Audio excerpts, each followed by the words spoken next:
బాహుబలి ప్రాణం పోసి పెంచుకున్న నా బిడ్డ తన కోసం ఆ పరమశివుడు రాసిన గమ్యమేంటో అప్పుడు నాకు తెలియలేదు.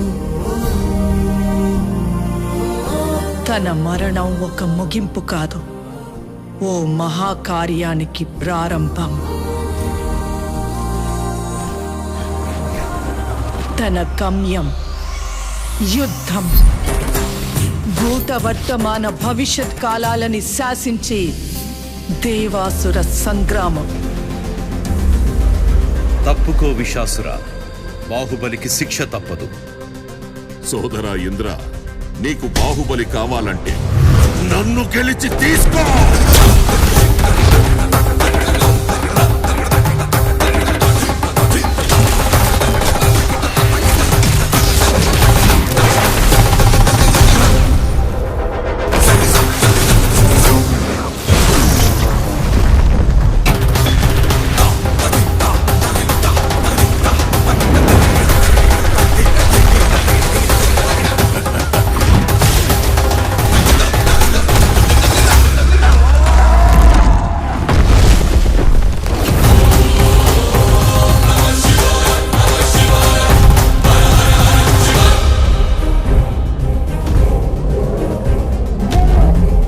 బాహుబలిని ఎవరు కాపాడతారు ఇప్పుడు?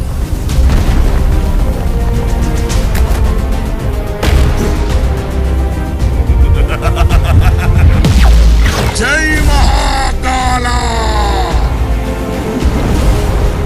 అది అదే ప్రశ్న ఇంద్ర, ఇప్పుడు నిన్నెవరు కాపాడతారా అని. ఈ 14 లోకాల మనుగడ ఒకే ఒక మానవుడి చేతిలో. ఆ శక్తి పేరి